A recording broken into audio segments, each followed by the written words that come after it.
Mayroon pa bang sakit na hihigit pa sa pagkawala ng asawa, ng haligi ng tahanan, sa pagkawala ng ama para sa isang anak? Karaniwan, ang isang babaeng nawalan ng asawa ay humahagulgol, tumatawag sa magulang, ngunit iba ang naging reaksyon ni Catalina. Kakaiba, sa sandaling makita niyang ang kanyang asawang si Marco, na inakala ng lahat na nilamon na ng kamatayan, ay himalang nakabalik. Ang panandaliang saya ay biglang naglaho, napalitan ng pakiramdam na tila nahulog sa impyerno, ang puso'y puno ng kabigatan. Tumakbo siya sa pasilyo, humahagulgol. Bakit hindi na lang tuluyang kinuha ng tadhana ang walang kwenta niyang asawa? Bakit kailangan pa siyang bumalik para pahirapan siya? Si Catalina, isang babaeng may angking kagandahan na nakakabighani sa marami, ay naglalakad sa tabi ng kanyang asawa na may takot na mababakas sa mukha, agaw pansin sa lahat. Agad siyang hinayla ni Marco patungo sa isang liblib na paradahan sa Makati, tila may masamang balak. Nang makahanap ng tagong sulok na hindi abot ng CCTV, inilabas niya ang tunay na kulay. Dinala niya roon si Catalina para pagbuntunan ng galit. Ang kanyang maginoong anyo ay isang maskara lamang para sa isang marahas na tao. Sa tuwing hindi siya nasisiyahan, ginagawa niyang punching bag ang asawa, walang pakundangan sa magandang mukha o sa maselang bahagi ng tiyan. At hindi ito naiiba ngayon. Sino ang mag-aakala na ang mag-asawang ito ang larawan ng perpektong pamilya, ang pangarap ng maraming Pilipino? Si Catalina ay isang nagniningning na bituin, habang si Marco, bagamat malupit, ay isang matagumpay na negosyante na may napakalaking yaman. Siya rin ang ikalawang tagapagmana ng Synergy Corp, isa sa pinakamakapangyarihang korporasyon sa Pilipinas. Ang isang mayamang tulad niya ay nararapat lamang sa isang sikat na aktres tulad ni Catalina. Ngunit, sa simula pa lang, hindi kailanman napunta ang puso ni Catalina sa mayamang asawa. Tanging si Mateo lamang ang may kakayahang hawakan at painitin ang kanyang puso. Matapos ang brutal na pambubugbog, tumakbo si Catalina kay Mateo, ang tanging taong makapagpapagaling sa mga sugat ng kanyang katawan at kaluluwa. Sa mga bisig nito, nakahanap siya ng kapayapaan. Nagkaroon sila ng mga matatamis na sandali sa piling ng isa't isa sa buong magdamag. Marahil marami ang magtatanong tungkol sa komplikadong relasyon na ito. Balikan natin ang nakaraang taon. Isang araw, habang nagmamaneho si Catalina sa Manila, hindi sinasadyang natalsikan niya ng maruming tubig si Mateo. Alam niyang mali siya, kaya agad siyang bumaba para humingi ng paumanhin. Sa sandaling makita ang kagandahan ni Catalina, nawala ang lahat ng inis ni Mateo. Hindi siya nagreklamo, aalis na sana siya nang tawagin siya ni Catalina. Dahil sa konsensya, dinala niya si Mateo sa isang mamahaling butik. Pumili siya ng damit para dito na parang namimili lang ng gulay sa palengke, na ikinagulat ni Mateo. Sinabi lang ni Catalina na ito'y maliit na tanda ng kanyang pagsisisi.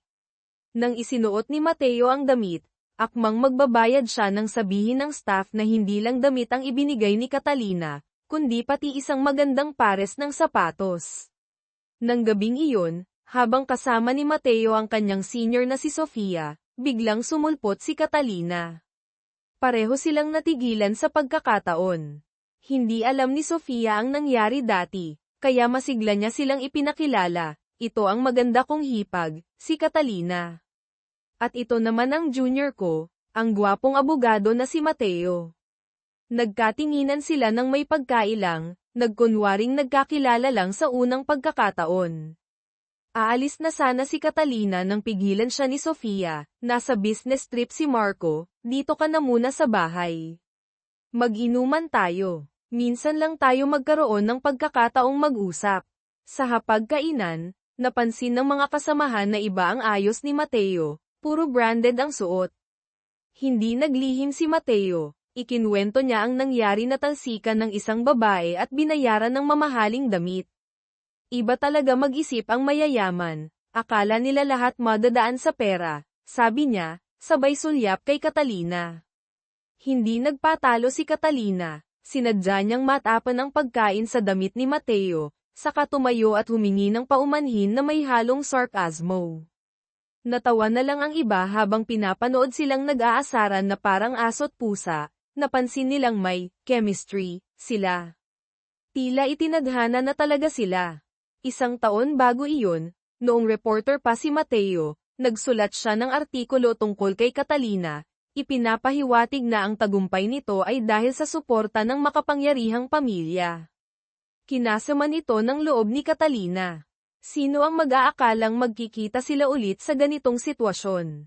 Muli silang pinagtagpo ng tadhana nang pumunta si Catalina sa Manila Hall of Justice para sa research ng bago niyang pelikula at nakita si Mateo, na isa ng prosecutor ngayon. Nagtama ang kanilang mga mata, agad siyang nakilala ni Mateo. Pagsapit ng tanghalian, muli silang pinaglapit ng pagkakataon sa iisang mesa. Hindi na napigilan ni Catalina ang galit. Bakit sinabi ni Mateo na umaasa siya sa pamilya ng asawa niya? Alam ba niya kung gaano siya nagsikap? Bumuhos ang kanyang mga luha. Sakto namang may lumitaw na kriminal, at si Catalina ang naging malas na bihag. Humingi ito ng sasakyan kay Mateo para makatakas. Ayaw magkautang ng loob sa kaaway. Sinubukan ni Catalina na tumakas pero pinatulog siya ng kriminal. Hindi na nakatiis si Mateo. Sumugod siya para iligtas si Catalina, madaling napabagsak ang kriminal. Nakita niyang walang malay si Catalina, agad niya itong isinugod sa Makati Medical Center. Tahimik siyang nagbantay hanggang magising ito. Bilang pasasalamat, inimbitahan ni Catalina si Mateo na kumain. Pagkatapos nito, medyo gaman ang loob nila sa isa't isa. Ngunit hindi pa rin sanay si Mateo sa kabaitan ni Catalina. Nagbiro siya na mas gugustuhin pa niyang sigawan siya nito tulad ng dati. Nakatulong ang biro para gaman ang paligid. Sakto namang dumating si Marco, nakatayo sa labas ng pinto na parang demonyo. Kitang-kita ang takot sa mukha ni Catalina. Napansin ni Mateo ang kakaiba, ngunit magaling umarte si Marco, nagkunwaring nag-aalala sa asawa at nagpasalamat kay Mateo. Nang makaalis si Mateo, lumabas ang tunay niyang kulay. Pagkalabas ng ospital, tinupad ni Catalina ang pangakong ililibre si Mateo. Habang naglilinis ng bahay, aksidente niyang natagpuan ang isang storage device na nakatago sa ilalim ng mesa, sa loob ng isang libro. Ang laman nito ay nagdulot sa kanya ng matinding takot, hindi niya akalaing ganoon kasama ang asawa niya. Habang nabibigla pa siya, nakatayo na si Marco sa labas ng pinto, tahimik na tinatanggal ang sinturon. Isang panibagong pagpapahirap ang naghihintay. Naghihintay si Mateo kay Catalina sa restaurant. Tinawagan niya ito ngunit hindi sumasagot. Umalis siya matapos ang ilang sandali, ngunit nakita niya ang kotse ni Catalina sa malapit. Alam niyang umiiyak ito sa loob, ngunit pinili niyang umalis. Nalungkot si Catalina at nagpakalasing mag-isa. Kinailangang gamitin ng staff ng bar ang telepono niya para tawagan si Mateo. Natagpuan niya itong kumakain ng instant noodles sa convenience store. Dahil lasing na lasing si Catalina, kumuha na lang si Mateo ng kwarto para hintayang mahimasmasan ito. Hating gabi, nagising si Catalina, luhaan, at ikinwento ang kanyang buhay sa impyernong tinatawag na alta sosyedad. Alam ni Mateo ang sakit na nararamdaman niya, kaya dinamayan niya ito. Nang gabing iyon, nagkaroon sila ng ugnayan. Pinagbuklod sila ng tadhana mula noon. Kung hindi sila nagkita isang taon na ang nakalipas, marahil ay pagtatagpuin pa rin sila ng tadhana sa ibang paraan, dahil tiyak na masasangkot si Mateo sa Synergy Corp. Ginagamit niya ngayon ang anak ng may-ari, ang abogadong si Sofia. Dahil kay Sofia, naimbitahan siya sa isang family gathering, pagkakataon na ring makaharap si Don Ricardo, ang chairman, bago siya tanggapin sa legal department. Ang dahilan ay si Marco, nakaka-appoint lang bilang direktor, malapit nang maging chairman. Ito ang kinatatakutan ni Doña Elena, ina ni Marco, at ni Ricardo, kapatid ni Marco. Walang laban si Ricardo kay Marco, ngunit kung magiging manugang si Mateo, maaaring magbago ang sitwasyon. Medyo naging awkward ang party dahil kay Mateo. Pinaalis ni Don Ricardo ang lahat para makausap siya ng pribado. Tinanong niya kung bakit iniwan ni Mateo ang pagiging prosecutor para maging abogado ng korporasyon. Sinabi ni Mateo na gusto niyang magkaroon ng kapangyarihan tulad ng chairman, at sa Synergy Corp lang niya ito makakamit. Alam ni Don Ricardo ang galing at koneksyon ni Mateo, naniniwalang malaki ang maitutulong nito. Kinabukasan, pumunta si Mateo sa NAIA para sunduin si Mang Ben, dating driver ng chairman at susing testigo sa kaso ng kanyang ama. Ngunit habang nasa telepono si Mateo sa paradahan, dinukot si Mang Ben. Hinabol ni Mateo ang mga dumukot ngunit na-trap siya, bumangga ang kotse niya. Paglabas niya, sinuntok pa siya, at wala siyang nagawa kundi panoorin silang umalis kasama ang testigo at bagahe nito.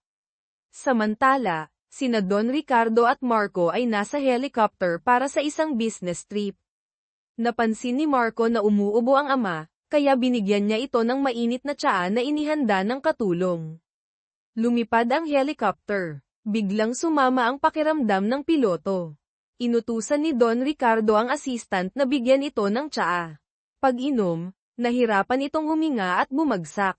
Nawalan ng kontrol ang co-pilot, bumangga ang helicopter sa isang poste at nahulog sa ilog Pasig. Isang malagim na aksidente. Malubhang nasugatan si Don Ricardo, nawawala si Marco, at patay ang iba. Nang malaman ito ni Mateo, hindi siya mapakali. Hindi pa neresolba ang kaso ng ama niya, hindi pwedeng mamatay si Don Ricardo. Nagmamadali siyang pumunta sa Makati Medical Center. Dahil kay Sofia, nakapasok siya. Sinabi ng kapatid ni Doña Elena na maliit ang tsansang makaligtas si Marco. Hinimatay si Doña Elena sa balita. Nasa kritikal na kondisyon ang asawa, nawawala ang anak, hindi niya kinaya ang dagok. Pagkagising, pinaalis ni Doña Elena ang lahat para mapag-isa. Doon lumabas ang tunay niyang anyo. Pumasok ang kapatid niya nang marinig siyang umiiyak, ngunit iyak iyon ng kagalakan. Sa wakas, dumating din ang araw na ito. Magpatawag ka ng board meeting, kailangan nating agawin ang kapangyarihan. Inanunsyo ng doktor na tapos na ang operasyon, ngunit nasira ang 40% ng atay ni Don Ricardo dahil sa nabaling tadyang. Kailangang maghanda sa pinakamasama. Bahagyang natuwa si Ricardo, panganay na anak, tanging si Sofia lang ang tunay na nag-aalala. Inatasan si Mateo na asikasuhin ang aksidente, siguraduhing hindi ito magiging iskandalo. Naghahanda si Doña Elena para sa board meeting nang bumukas ang pinto. Si Marco, buhay na buhay, nakatayo roon, ngumingisi. Nagulat ka ba, ma? Hindi mo inaasahang makakabalik ako ng ganito, di ba? Nang makita ni Catalina ang asawa, pakiramdam niya'y nahulog siya sa impyerno. Tumakbo siya sa hagdanan, naupo at humagulgol. Nakita ito ni Mateo. Ang magagawa lang niya ay damayan ito. Walang pag-aalinlangan, lumapit siya at hinalikan ito. Nasaksihan ito ni Marco mula sa loob. Interesting, naisip niya. Pagpasok ni Catalina, hinayla siya ni Marco palabas, humarap sa mga reporter. Nagkagulo sila nang makita siya. Nagsimulang umarte si Marco, nagpakita ng kalungkutan habang nagsasalaysay, bago lumipad ang helicopter. Tumawag ang Malacanang Palace, inimbitahan ang kinatawan ng korporasyon para sa pagdating ng isang international delegation. Inutusan siya ng ama na manatili. Dahil doon, nakaligtas siya. Iniligtas daw siya ng langit. Ngayon, siya na ang malamang napapalit bilang chairman. Pagdating ng panahon, haharapin niya ang kalaguyo ng asawa niya. Nang malaman ni Ricardo na bumalik si Marco, nag-alala siya at kinausap ang ina. Mas problemado pa si Doña Elena dahil si Marco na ang mamumuno sa board meeting. Kung plinano ito ni Marco, napakatalino niya. Sa pagtatapos ng araw, sinundo ni Marco si Catalina sa ospital. Ito na ang tamang oras para parusahan siya. Dinala niya ito sa paradahan, ngunit imbes na isakay sa kotse, hinayla niya ito sa isang tagong sulok para pagbuntunan ng galit. Ang pagiging maalaga niya sa harap ng iba ay puro pagkukunwari. Hindi makatakas si Catalina. Ang isang perpeksyonistang tulad ni Marco ay hindi iyon papayagan. Tiniis na lang niya ang sakit, saka muling humanap ng aliw kay Mateo. Matapos ang ilang sandali kasama si Mateo, umuwi si Catalina. Napansin ng kanyang hipag, asawa ni Ricardo, ang kakaibang kilos niya habang naninigarilyo ito sa balkonahe ng 4:00 ng umaga. Sa gusali ng Synergy Corp, napansin ng dalawang security guard na nakaawang ang pinto ng opisina ng chairman habang nag-iikot sila. Pumasok sila para tingnan, naamoy nila ang masangsang na amoy. Habang nagmamasid, may biglang tumakbo at itinulak sila. Pagtingin nila sa kamay nila, puro dugo. Sa harap nila, may isang katawang nakahandusay si Marco. Sa pagkakataong ito, patay na talaga siya. Ibinalita ng kapatid ni Doña Elena na sinaksak si Marco sa loob ng opisina. Nalaman din ito ni Catalina at Mateo, lahat sila ay nabigla. Umakyat si Doña Elena para sabihin kay Ricardo, ngunit wala ito sa kwarto, may mga gamot lang sa mesa. Kinutuban siya, tumakbo siya sa banyo at nakita si Ricardo na nakalubog sa bathtub. Natarante siya at tumawag ng tulong para sagipin ang walang kwentang anak. Mabuti na lang at naabutan niya ito. Kung hindi, malamang patay na rin siya. Si Mateo ay inatasan ding sumali sa investigasyon ng kaso ni Marco. Pumunta siya sa crime scene sa Synergy Corp headquarters, ngunit walang CCTV sa loob ng kwarto, at ang mga data mula sa mga external camera sa pagitan ng 2:00 at 4:00 ng madaling araw ay ninakaw din mahirap paniwalaan, lalo na sa isang malaking korporasyon. Kaya pumunta si Mateo sa mansyon ng pamilyang Say de Leon para sa paunang investigasyon. Doon, sinabi ni Isabela, asawa ni Ricardo, na hindi maganda ang relasyon ni Marco at Catalina.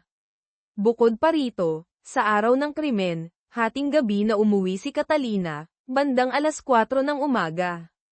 Pagbalik sa opisina, ipinakita pa kay Mateo ng kasamahan ang isang CCTV footage kung saan nag-aaway sina Marco at Catalina sa paradahan ng Makati Medical Center. Agad naisip ni Mateo na suriin ang dashcam ng kotse ni Catalina, dahil maaaring nakuha nito ang nangyari sa blind spot ng CCTV. Base sa sitwasyon, posibleng si Catalina ang may sala, kaya sa kanya dapat magsimula ang investigasyon. Ipinatawag si Catalina sa interrogation room, at si Mateo mismo ang nagtanong. Ipinakita niya ang video ng pananakit ni Marco sa kanya sa paradahan at hiniling na ipaliwanag ito. Bakit siya binugbog? Sinabi ni Catalina na si Marco ay nananakit ng walang dahilan, at siya ang laging nagtitiis.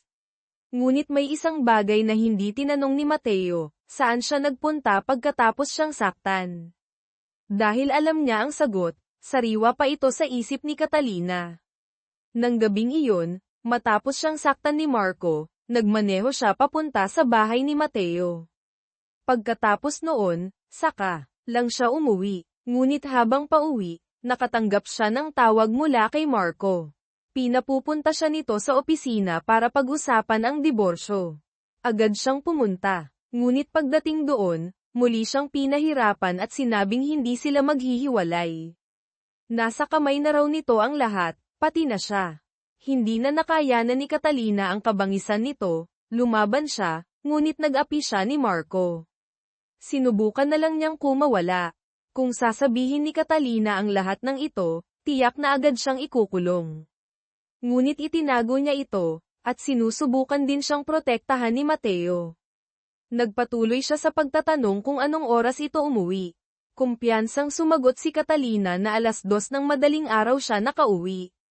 Sakto namang papasok na sana sa susunod na tanong si Mateo nang dumating ang mga abogado ng Synergy Corp. Sinabi nilang hindi na kailangang sumagot ni Catalina at basta na lang siyang pinya-piyansahan. Pag-uwi, pagod na pagod si Catalina, gusto na lang humiga agad. Napatingin siya sa isang magandang bestida na nakasabit, at biglang bumalik ang mga alaala. Bago niya pakasalan si Marco, sikat na siyang aktres. Sa isang awards night sa Manila, nanalo siya ng Best Actress Award, siya ang sentro ng atensyon. Ginamit ng direktor ang pagkakataon para ipakilala siya sa mga bigating tao sa industriya. Nang mapagod, lumabas siya sa hagdanan para magpahinga. Doon niya nakita si Marco. Nagpanggap itong isang taong walang magawa kaya nanunood lang, kada rating lang daw galing abroad kaya hindi siya kilala. Dahil dito, naging komportable si Catalina at niyaya niya itong maglibang. Naging masaya sila na parang magkaibigan. Nang pumunta sila sa isang restaurant, nagkataong nandoon din si Mateo, na noon ay isang reporter. Agad niyang nakilala si Marco bilang anak ng chairman ng Synergy Corp. Sinabi ng kaibigan niya na ang kasama nitong babae ay isang sikat na aktres. Nakaamoy ng balita, mabilis niyang hinayla ang kaibigan paalis. Doon lang naging komportable si Catalina na makipag-usap kay Marco. Nang maghiwalay, sinabi ni Marco na magkita sila ulit kinabukasan, at nagpakita pa ito ng pag-aalala. Nakuhanan lahat ni Mateo ang mga sandaling iyon, balak gamitin laban sa Synergy Corp, pero syempre, masasaktan din si Catalina. Marahil dahil sa mga artikulo niya kaya, nakuha niya ang isa sa pinakamakapangyarihang asawa sa Pilipinas. Ayon sa forensic report, pinatay si Marco gamit ang isang box cutter. Base sa sugat, hinuhulaan nilang hindi ito gawa ng isang babae. Mahigpit ang seguridad sa gusali ng pamilya, kaya mahirap makapasok ang tagalabas. Inimbestigahan ni Mateo ang lahat ng miyembro ng pamilya. Si Doña Elena ay nanatiling kalmado. Si Ricardo naman ay mayabang pa rin, sinabihan si Mateo na, umayos. Mabilis na inanunsyo ni Doña Elena ang burol ni Marco, isang formal na kaganapan para sa buong bansa. Ilang pulis, kasama si Mateo, ang nagpanggap na nakikiramay para makapasok. Nakita sila ni Ricardo na may pangmamata, hindi man lang sila pinansin. Dito na inanunsyo ng isang pulis na si Ricardo ay inaaresto dahil sa hinalang may kinalaman sa pagkamatay ni Marco. Mayabang pa rin si Ricardo, sinasabing walang ebidensya. Pumasok si Mateo mula sa labas, sinabing natagpuan ang balat ni Ricardo sa ilalim ng kuko ni Marco. Nagulat ang lahat, nataranta si Ricardo, itinulak ang pulis at tumakbo. Agad siyang hinabol ni Mateo. Paakay pa lang siya ng kotse nang hilahin siya ni Mateo pababa ng walang awa. Dinala ng mga pulis ang aroganteng lalaki para sa interogasyon. Nang malaman ito, agad na pinuntahan ni Doña Elena ang superior ni Mateo, humihiling na makausap ang anak. Binulungan niya si Ricardo na manahimik, siya na ang bahala sa lahat. Hindi pumayag si Mateo, binuksan niya ang mga file ng bawat miyembro ng pamilya. Nang tingnan ang blood type, natuklasan niya ang isang malaking sikreto. Kinabukasan, kinumpronta niya si Ricardo gamit ito. Lumalabas na si Marco ay hindi tunay na anak ni Doña Elena, kundi anak sa labas ni Don Ricardo. Tinanong ni Mateo, alam mo bang hindi mo tunay na kapatid si Marco, kaya mo siya pinatay dahil natatakot kang maagawan ng korporasyon? Nag-alab ang galit ni Ricardo sa sinabi ni Mateo. Kahit pinipigilan ng abogado, ibinuhos niya ang lahat ng galit kay Marco. Simula raw nang tumira si Marco sa kanila, naging madilim ang lahat. Isang demonyo raw si Marco na nagkukubli sa katahimikan, pero bawat kilos ay hindi mo inaasahan. Sinamantala ni Mateo ang pagkakataon, dahil ba ganyan siya kaya ka natakot at inunahan mo na. Ngunit kalmadong sumagot si Ricardo. Totoong nagkasagutan sila noong gabing iyon, pero maliit na bagay lang daw, hindi sapat para patayin niya ang kapatid. Mapagkakatiwalaan ba ang sinabi ni Ricardo? O kwento lang niya ito? Ang team na nag-iimbestiga sa helicopter crash ay nakahanap ng mahalagang ebidensya, isang bote ng eye drops na may sangkap na nagdudulot ng anaphylactic shock kapag nahalo sa tiyan ni Don Ricardo, na nagresulta sa atake sa puso at agarang pagkamatay ni Kapitan Ramos, piloto. Bukod dito, may fingerprint ni Mrs. Ramos, asawa ng piloto, sa helicopter. Tiyak na may problema. Nang malaman ito, agad ipinahanap ni Mateo si Mrs. Ramos. Ngunit nabalitaan na rin niya ito, nagmamadaling pumunta sa kotse para tumakas. Hindi niya inaasahan, may isang misteryosong tao na naghihintay sa loob. Nang dumating ang mga pulis, nawawala na siya. Agad nagpatawag ng meeting ang investigation team. Iniulat ng crash team ang tungkol kay Mrs. Ramos Sugarol, baon sa utang, at nakatanggap ng malaking insurance pagkatapos mamatay ang asawa sapat na motibo para makipagsabwatan. Ang team naman ni Marco ay may larawan na ng pag-aaway ng magkapatid noong gabing iyon, na sumusuporta sa DNA evidence. Dahil sa impluwensya ng Synergy Corp, pinalaya si Ricardo. Sa harap ng media, muli niyang iginiit na wala siyang kasalanan. Lumipat na ng tirahan si Catalina, matagal na niyang pangarap ito. Malaya na siyang gawin ang gusto niya, ang makasama si Mateo, ang lalaking mahal niya. Hindi na siya magagambala ng marahas niyang asawa. Nagkaroon sila ng masasayang sandali. Nang pumunta sila sa isang maliit na bayan, sinabi ni Catalina na bibisitahin niya ang kaibigan pero naiwan niya ang cellphone sa kotse ni Mateo. Sakto namang nakatanggap si Mateo ng tawag mula sa isang OB/GYN clinic. Nagmadali siyang pumunta doon, nagpakilalang kamag-anak. Pagpasok niya, nalaman niyang nagpapa-check up si Catalina. Ang mas ikinagulat niya ay 3 buwan na itong buntis. Nag-alinlangan siyang magtanong, pero pinili na lang manahimik. Samantala, nagpatawag na si Doña Elena ng shareholder meeting para ihalal si Ricardo bilang bagong chairman. Magulo ang sitwasyon ng korporasyon dahil sa sunod-sunod na pangyayari sa mga lider nito. Si Ricardo na lang ang kwalipikado. Ngunit isang shareholder ang nagsalita, nabalitaan daw na nawawala ang testamento ni Don Ricardo, kung hindi ito makakaligtas, hindi raw tiyak na mapupunta kay Ricardo ang yaman. Nawalan ng kontrol si Ricardo, sinunggaban niya ang shareholder. Nakahanda na si Doña Elena, agad pinatawag ang abogado para ipahayag ang testamento, kung mamatay o malubhang magkasakit si Don Ricardo, lahat ng ari-arian ay mapupunta sa panganay na anak na si Ricardo. Malinaw na nakasulat, wala nang nakapalag. Akala ni Ricardo ay mahal na mahal siya ng ama. Ngunit nagulat siya sa sinabi ni Doña Elena. Inutusan niya si Tio Miguel, kapatid niya, na hanapin ang tunay na nawawalang testamento, mapanganib daw kung lalabas ito. Lumalabas na peke ang testamentong ipinakita, si Ricardo lang ang walang alam.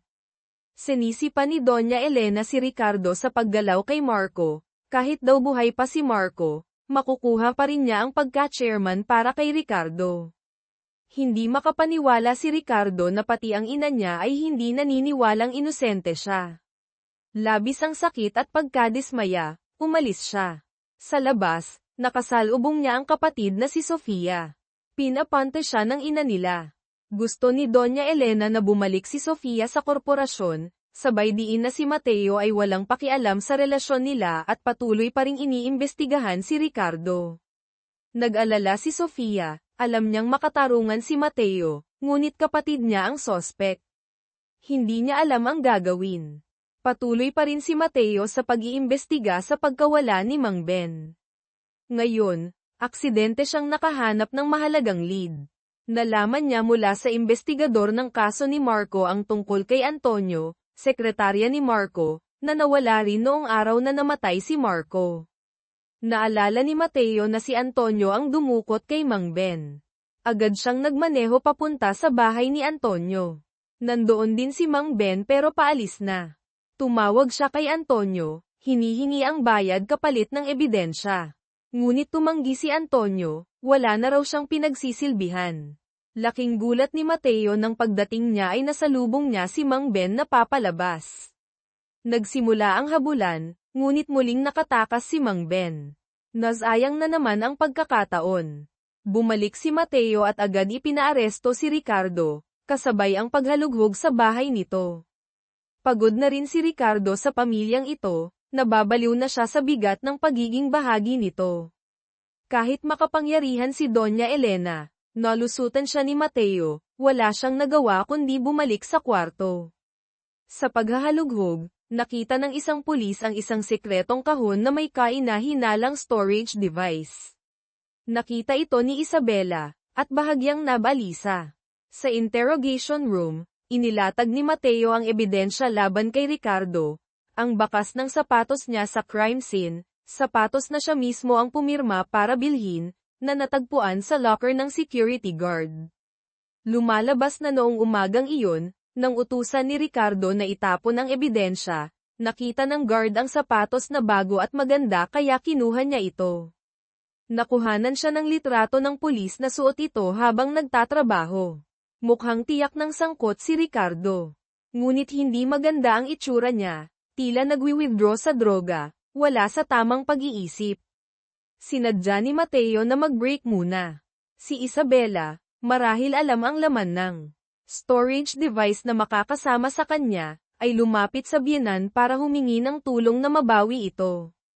Sinabi niyang naglalaman ito ng ebidensya na si Ricardo ang pumatay kay Marco, kung hindi kikilos agad si Doña Elena, matagal niyang hindi makikita ang anak. Agad nagpadala ng tao si Doña Elena sa opisina ng Paiscal para kunin ang device. Nandoon pa si Mateo, ngunit dahil sa pagod ay pumasok sa banyo para maghilamos. Pumasok ang magnanakaw, kinuha ang ID ni Mateo na nasa mesa, at inilipat ang listahan ng mga nakumpiskang gamit mula sa bahay ni Ricardo. Pagbalik ni Mateo, napansin niyang may naghalungkat. Nagmadali siyang pumunta sa ebidensya room, ngunit sakto namang nakuha na ng magnanakaw ang device at paalis na. Nagkaharap sila, tumakbo ang magnanakaw, hinabol siya ni Mateo. Sa labas, nagpambuno sila, ngunit natalo pa rin si Mateo. Dumating ang police car, kaya mabilis na tumakas ang magnanakaw. Ngunit, sadyang mapaglaro ang tadhana, nahulog ang device na gusto niyang kunin habang nag-aaway sila. Nakuha ito ni Mateo. Hindi niya inaasahan, ang laman ng video ay si Marco na may kalaguyong iba si Isabela, ang sarili niyang hipag, sa loob mismo ng bahay nila. Galit na galit siyang pumunta kay Ricardo, alam mo bang may relasyon ang asawa mo at si Marco kaya mo siya pinatay? Ngunit mapait lang na tumawa si Ricardo at hindi sumagot. Habang dinadala pabalik sa selda, nakita ni Ricardo ang malakas na ulan sa labas, pinalit sa snow, bigla siyang nawala sa sarili. Kumawala siya sa mga pulis, tumakbo papunta sa balkonahe, at tumalon. Si Mateo ay kasama noon si Catalina, alam niyang labis itong nagdurusa ngunit wala siyang magawa, nararamdaman niya ang matinding kawalan ng kapangyarihan. Sa huli, ang nagawa lang niya ay aliwin at hikayatin itong magsimula ng bagong buhay. Si Mateo, matapos malaman ang tungkol kay Ricardo, suho, at sa pag-amin nito, ay nagpas siyang puntahan si Isabela, Duca, ang asawa ni Ricardo. Nang ilabas ang storage device, sandali siyang natigilan. Nang malaman niyang napanood na ni Mateo ang laman, inamin niya ang mapait na katotohanan, si Marco, Minho, ay isang dalubhasa sa pagmamanipula.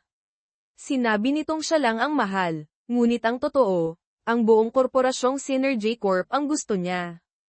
Ang kanilang mga pribadong sandali ay kinuha na niya ng video para i-blackmail ito at piliting ibigay ang mga share. Kung paano nalaman ni Ricardo, hindi niya rin maintindihan, dahil para sa kanya, lahat sa pamilyang ito ay walang kwenta. Dahil ayaw ni Mateo na masaktan pa si Catalina, Jungwon, sinira niya ang storage device sa harap mismo ni Isabela. Ang pagpapakamatay ng pinakamamahal na anak ay nagdulot ng matinding sakit at galit kay Doña Elena, Funan. Sumumpa siyang pagbabayaran niya ng mahal si Mateo.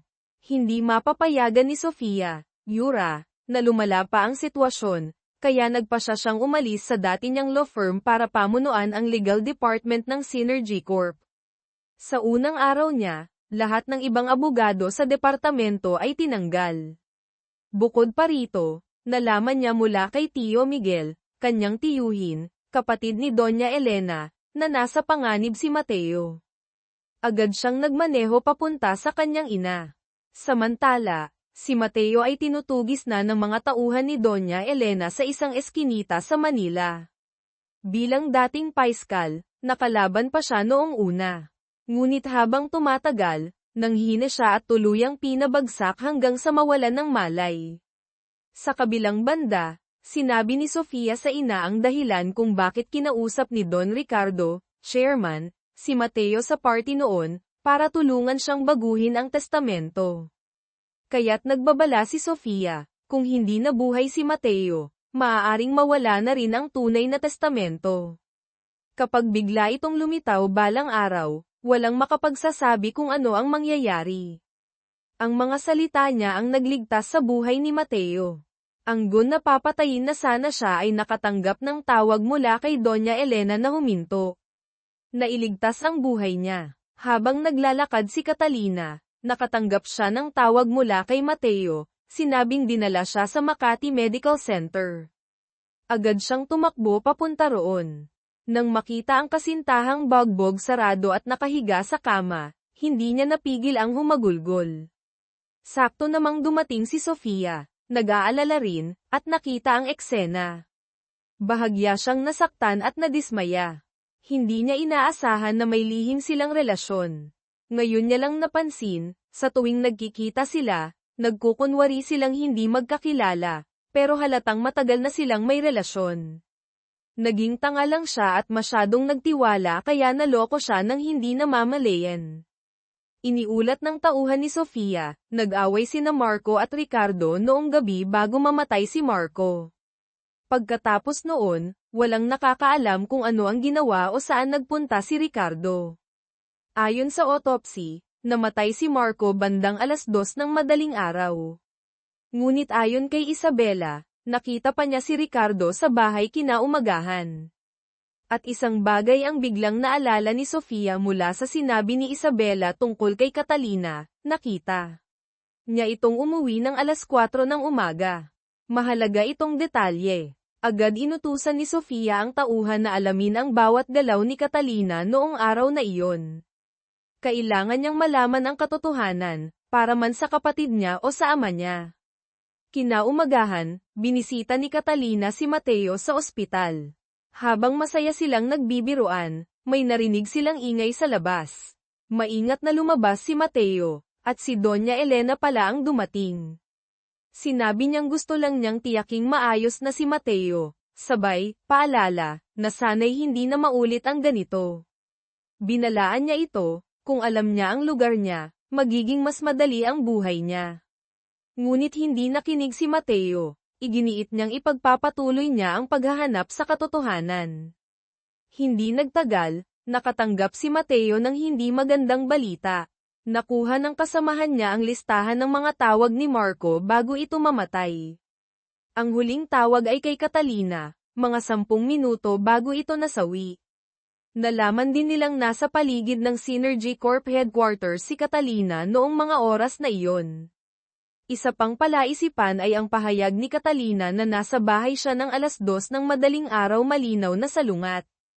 Kaya't si Catalina ay isa na ring pangunahing sospek. Sa labas ng kwarto ng ospital, muling nagkita ang dalawang babae. Nakita ni Sofia si Catalina doon, alam niya ang dahilan ngunit sinadya pa ring magtanong. Sinabi lang ni Catalina na dumadalaw siya sa kaibigan. Alam ni Sofia na nagsisinungaling ang hipag. Ngunit gusto niyang manood ng drama kaya hinayla niya si Catalina papasok para dalawin si Mateo. Sabay sabi, magkakilala naman tayo, di ba?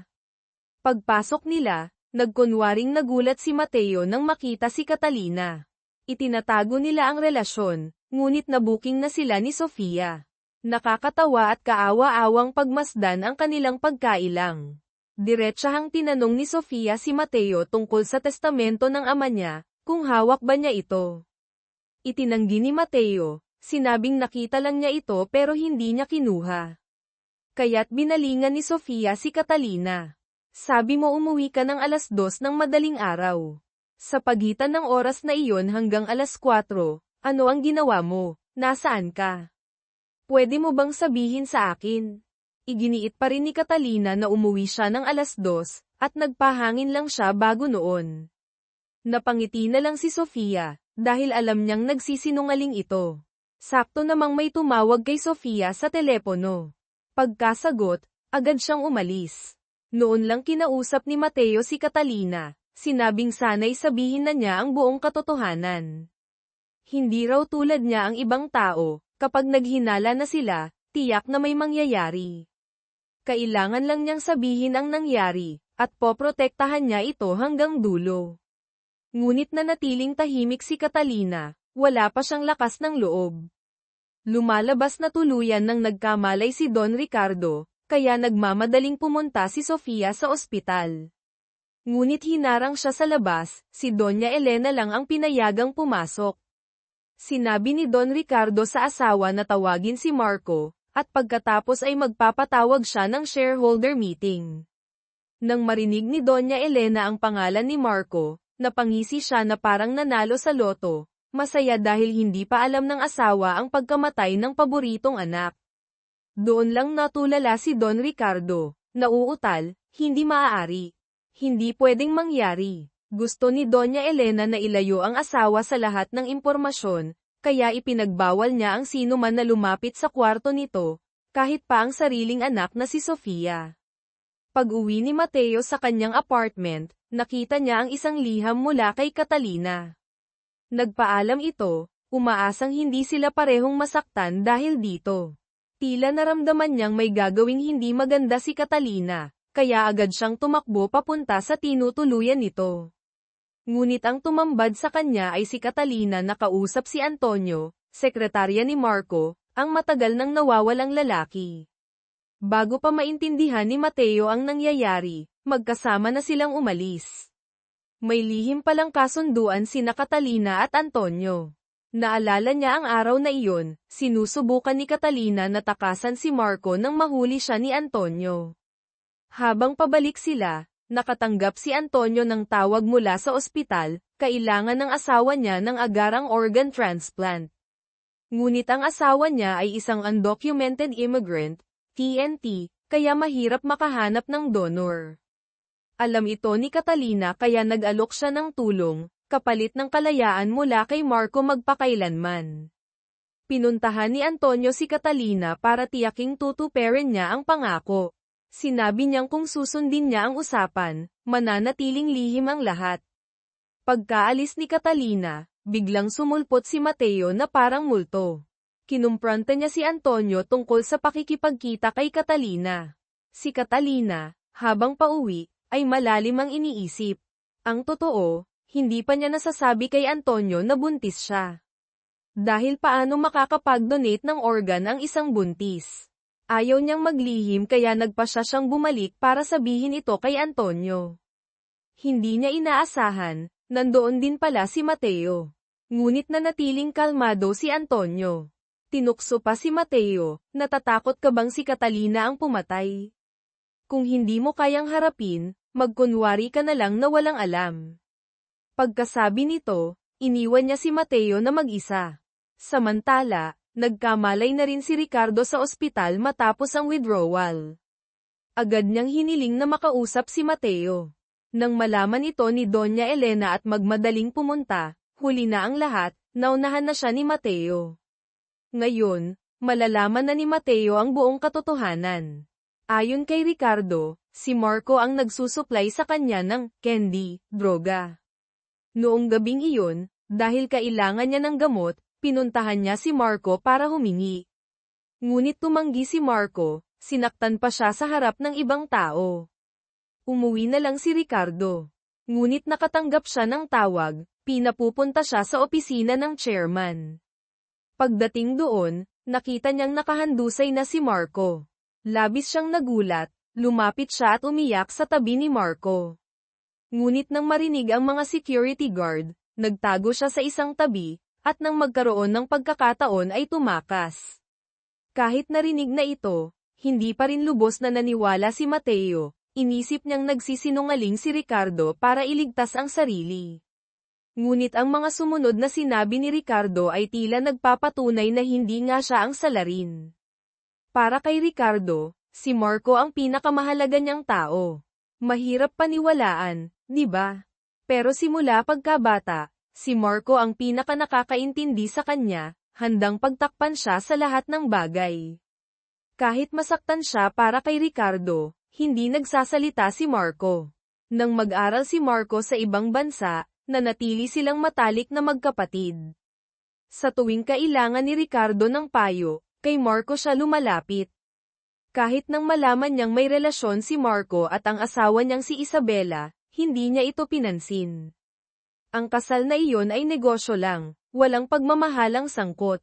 Muling iginiit ni Ricardo, hindi siya ang pumatay kay Marco. Nalilito si Mateo sa mga pag-amin ni Ricardo. Hindi ito mukhang nagsisinungaling. Kung hindi si Ricardo ang salarin, sino ang tunay na kriminal? Nang malaman ni Mateo na gising na si Don Ricardo, nagmamadali siyang pumunta sa ospital. Buhay pa pala ito para masaksihan ang kanyang paghihiganti. Sa loob ng kwarto, sinabi niya rito ang tungkol sa pagkamatay ni Marco. Labis na nagdalamhati si Don Ricardo, inutusan siyang hanapin ang salarin sa anumang paraan. Ipapadala ko siya sa impyerno. Dudurugin ko siya ng pira-piraso. Nang marinig ito ni Mateo, naalala niya ang sarili niyang mga magulang. Sino ang nagbigay sa kanya ng karapatang kumitil ng buhay? Dahil lang gusto niya, pwede na siyang magpadespatsa ng tao. Ganoon din ba ang ginawa niyo kay Mang Jose, Cho Song-han? Kayo ang pumatay sa tatay ko noon, tama. Nabigla si Don Ricardo, hindi makapagsalita, tila labis na naapektuhan, mga putol-putol na salita lang ang lumabas, Mang Jose. Patawad, sobrang takot ako, kaya ko nagawa ang mga yun. Ang pagkamatay ni Marco ay nagdulot ng matinding trauma kay Don Ricardo, hindi na siya matino mag-isip. Sa hearing para sa apela ni Ricardo, si Sofia ang dumpensa sa kapatid. Sinabi niyang tila hindi pinapansin ng paiskal ang ibang mga sospek na nandoon din sa crime scene. Bukod dito, walang direktang ebidensya na si Ricardo ang pumatay kay Marco. Kaya hindi siya dapat mahatulan.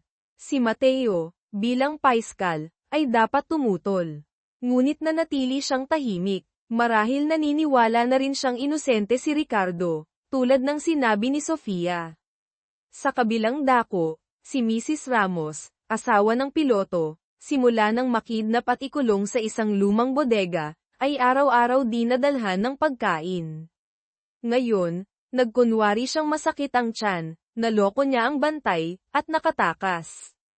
Nang malaman na napawalang sala ang anak, muling nagpatawag ng board meeting si Doña Elena para opisyal na italaga si Ricardo bilang tagapagmana.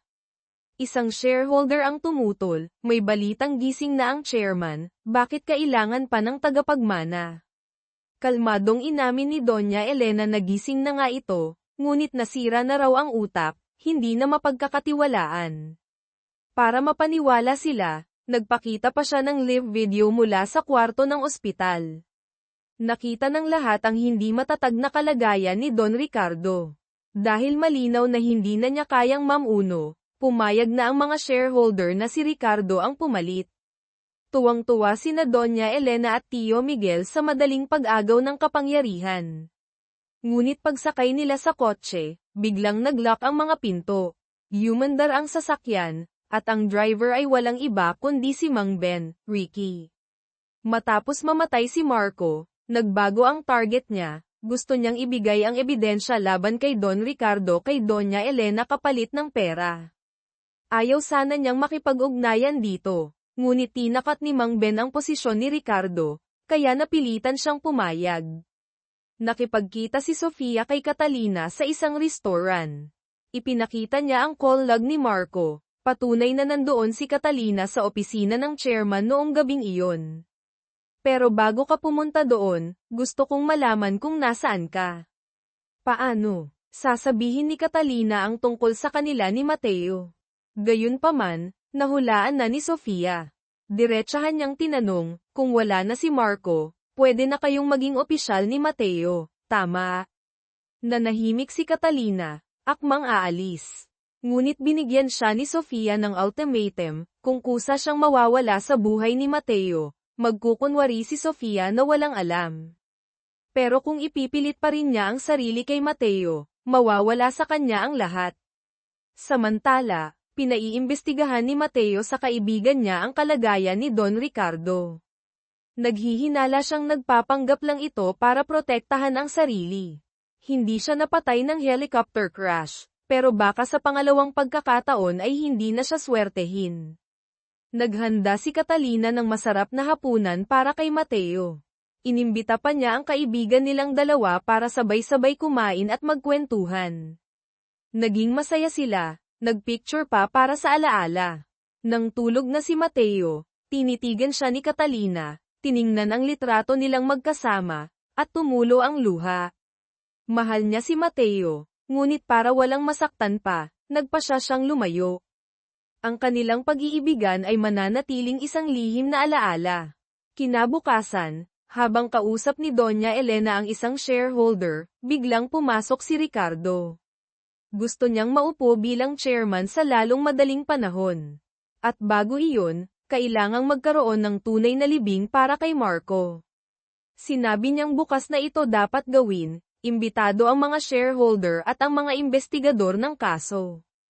Medyo nagulat ang shareholder sa pagmamadali, ngunit agad siyang sinaway ni Ricardo, kung ano ang sinabi ng chairman, sundin mo, huwag ka nang magtanong. Natakot ang shareholder at agad na sumunod. Nakita ni Doña Elena ang kilos ng anak at labis siyang nasiyahan. Ito ang tamang asal ng isang magiging chairman ng Synergy Corp. Pagkatapos, tinawagan ni Doña Elena si Catalina para dumalo sa libing. Bilang asawa pa rin ni Marco sa papel. Sa libing, si Ricardo ang nagbigay ng eulogy. Ngunit bago iyon, pinakiusapan niya ang hipag na si Catalina na magbigay ng ilang salita para sa asawa. Nagpahayag siya ng pagmamahal kay Marco. Pagkatapos, si Ricardo naman ang nagpahayag ng taos-pusong kalungkutan sa pagkawala ng kapatid. Bigla namang sumugod si Don Ricardo sa libing. Inakusahan niya si Ricardo na pumatay sa mahal niyang si Marco. Niyakap pa niya si Catalina para aliwin. Akala ni Sofia ay magaling na ang ama. Ngunit bigla itong naiihi sa pantalon at nagsalita ng kung ano-ano. Mabilis siyang inilabas ng staff at ni Sofia. Nagtaka si Sofia kung paano nakarating doon ang ama. Sinabi ng staff na si Ricardo mismo ang nag-utos na dalhin doon ang chairman. Lumalabas na ginawa ito ni Ricardo para makita ng mga shareholder na talagang wala na sa tamang pag-iisip si Don Ricardo at hindi na pwedeng mamuno. Nakatanggap din ng tawag si Mateo. Nahanap na raw ang kinaroroonan ni Mrs. Ramos. Agad silang pumunta ng kasamahan niya. Pagdating doon, agad nilang isinakay si Mrs. Ramos pabalik ng Manila, kailangang matiyak ang kanyang kaligtasan. Dahil maaaring isa siyang mahalagang testigo. Ang junior ni Sofia, Yura, sa pamamagitan ng pagsisiyasat sa mga bank statement ni Catalina, Jungwon, ay natuklasan na 2 beses siyang pumupunta sa OBGYN clinic kada buwan. Nagulat si Sofia, buntis kaya si Catalina. Agad niyang pinuntahan ang hipag para kumprontahin. Sa totoo lang, gustong-gusto malaman ni Sofia kung kanino ang dinadala nito. Kung kay Mateo, Yu Hayuk, napakasama ni Catalina, nagtaksil habang may asawa. Habang iniisip ito, lalong tumindi ang galit ni Sofia sa hipag, titiyakin niyang makakatikim ito ng pagdurusa. Dahil sa matinding stress, sumakit ng husto ang tiyan ni Catalina. Mabuti na lang at nakita siya ng kaibigan niya, na agad tumawag ng doktor at kay Mateo. Pagkatapos suriin, sinabi ng doktor na walang dapat ikabahala, stress lang ito at kailangan lang ng pahinga. Pag-alis ng doktor, naghihintay na pala si Sofia. Diretsahan niyang tinanong si Mateo, anak mo ba yan? Sumagot si Mateo na wala siyang pakialam, dahil kahit kanino pa man ito, mahal niya si Catalina. Narinig mismo ni Sofia mula sa bibig ni Mateo na mahal niya si Catalina. Tama nga, siya lang ang nagmamahal ng palihim, habang si Mateo ay walang naramdaman para sa kanya. Mapait at masakit, tinanggap ni Sofia ang katotohanan. Si Mateo, ngayong nasa pangangalaga na niya si Mrs. Ramos, asawa ng piloto, ay bumuo ng plano kasama ang team. Hinala niya, si Doña Elena, Funan, at si Ricardo, Suho, ang nasa likod ng helicopter crash. Kaya sinadya niyang ipaalam sa mga kasamahan na hawak niya si Mrs. Ramos, umaasang kapag nalaman ito ng especially iya, kikilos ang kabilang panig. Nagpagawa rin siya ng sketch ng hitman na umatake sa kanya. Lihim din silang humingi ng tulong sa isang bagong special task force para sa paghuli sa sospek. Sa ospital kung saan ginagamot si Mrs. Ramos, na isa palang safe house, naglagay sila ng mga surveillance camera. Hinihintay na lang nilang mahuli ang isda. Matapos ang mahabang paghihintay, isang kainahinalang lalaki ang lumapit sa kwarto. Pagpasok nito, agad siyang dinamba ng team. Ngunit nagkamali sila ng tao, hindi ito ang hitman na hinahanap nila. Kinabahang tumawag si Mateo sa tunay na lokasyon ni Mrs. Ramos. Sinabi ng tagapag-alaga na maayos naman siya. Biglang inagaw ni Mrs. Ramos ang telepono, sumisigaw na si Tio Miguel, kapatid ni Doña Elena, ang nag-utos sa kanya.